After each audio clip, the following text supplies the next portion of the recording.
IRQs and the art of not crashing. IRQs and the art of not crashing. Dear Diary, today I committed to building an operating system again. No, I'm not okay. It's January 2nd, 2026, and while normal people are nursing hangovers and pretending they'll actually go to the gym this year, I'm sitting in my home office staring at a GitHub repository called ChronOS. The afternoon light streams through my window, illuminating the graveyard of failed hobby projects scattered across my desk. An Arduino that was going to revolutionize my home automation. A Raspberry Pi that was definitely going to become a retro gaming console. A copy of the Dragon book that I swore I'd read cover to cover. But today feels different. Today, I have 4,974 lines of recovered code fragments and what can only be described as dangerous levels of optimism. The plan is deceptively simple: boot on my Aorus X3 laptop, display some text on the 3200 by 1800 screen, and call it Milestone 1. How hard could it be? I've done this before. I've tried to do this before. Multiple times. The distinction is important. I spend the first hour setting up the project structure, creating folders with names like drivers and kernel as if I'm going to actually fill them with something meaningful. There's something deeply satisfying about creating empty directories. It's like buying workout clothes, you feel productive without actually doing the hard part yet. The recovered code gives me hope. Someone, presumably past me, though I have no memory of being this organized, actually implemented a bitmap font renderer. There's a complete 8 by 16 font, carefully crafted pixel by pixel. Looking at it now, I can almost remember the evening I spent squinting at character tables, painstakingly defining the letter Q for what felt like the 40th time. I create types.h first, because you have to start somewhere and fixed width integers feel like progress. U8, U16, U32, U64, the building blocks of civilization, or at least the building blocks of something that will triple fault spectacularly in about 3 hours. The UEFI entry point comes next. This is where things get interesting, in the ancient Chinese curse sort of way. UEFI is supposed to be simpler than the old BIOS boot process. No more real mode, no more segments, no more 16-bit assembly that looks like it was written by someone having a stroke. Just good, clean C code that talks to a modern firmware interface. The irony is that UEFI is somehow more confusing than BIOS ever was. At least with BIOS, you knew you were in hell. UEFI pretends to be civilized while hiding a labyrinth of protocols and handles that would make Kafka weep. I write the frame buffer initialization code, and for a moment, I feel like I know what I'm doing.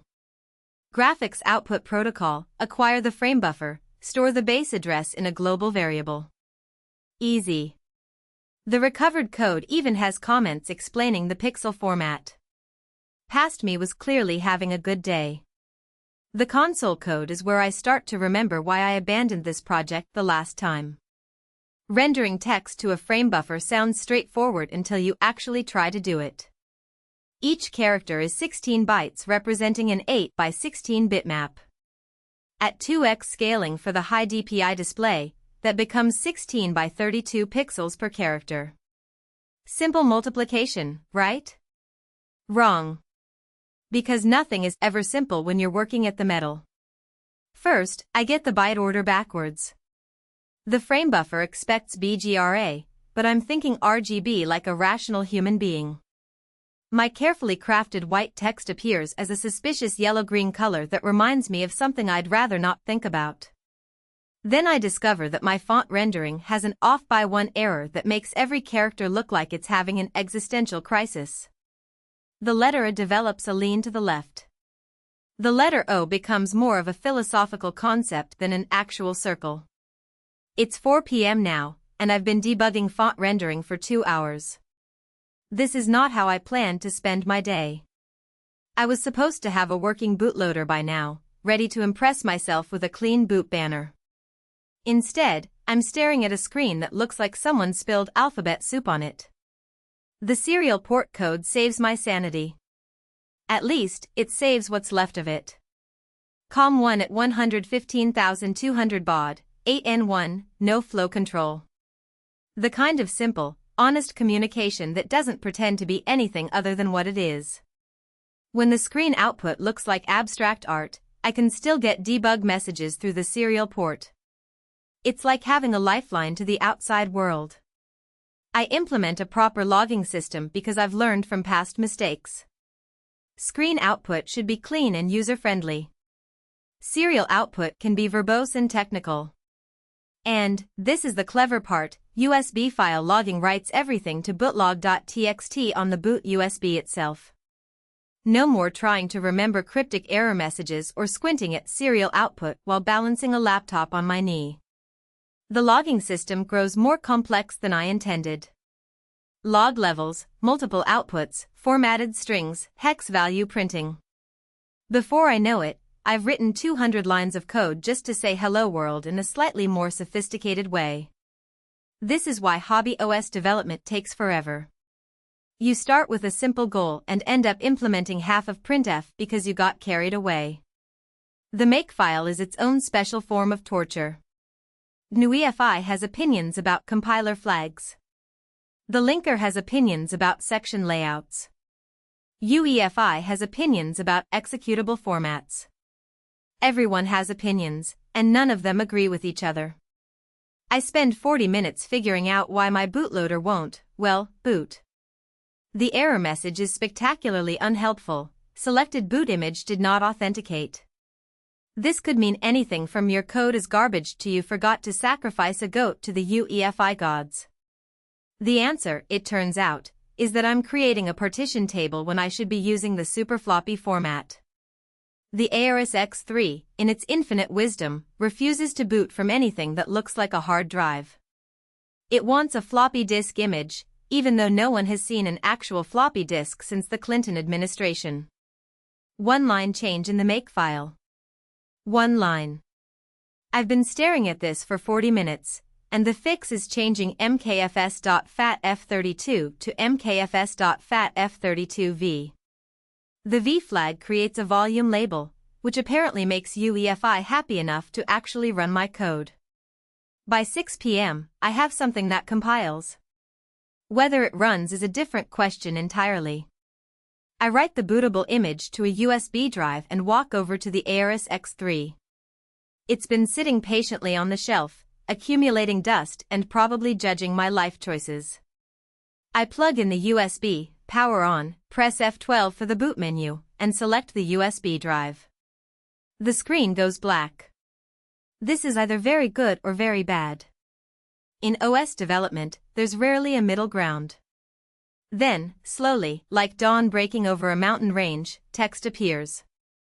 It works. It actually works. The frame buffer is initialized, the font is rendering correctly, and my carefully crafted boot banner is displayed in crisp, 2x scaled glory. For a moment, I feel like I could conquer the world. The moment lasts exactly until I press a key and remember that I haven't implemented keyboard input yet. The system dutifully waits for a key press, receives some sort of input event, logs it to the file, and then halts. Mission accomplished, in the most technical sense. I retrieve the USB drive and copy bootlog.txt to my desktop. The file is perfect, every debug message, every hardware detail, every moment of the boot process captured in excruciating detail. Past me would be proud.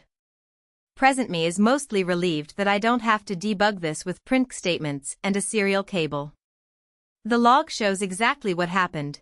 Frame buffer acquired at address 0xD0000000, 3200 by 1800 resolution, 4 bytes per pixel, 23 megabytes of VRAM. The GOP initialization succeeded, the console started correctly, and even the key press was captured. Scan code 0x0000, Unicode 0x0020, which means I probably hit the spacebar. Milestone 1 is officially complete. I have a bootloader that can display text on a high DPI screen. It's not much, but it's honest work. Looking back at the recovered code, I realize this is further than I've ever gotten before. Previous attempts usually ended with triple faults or mysterious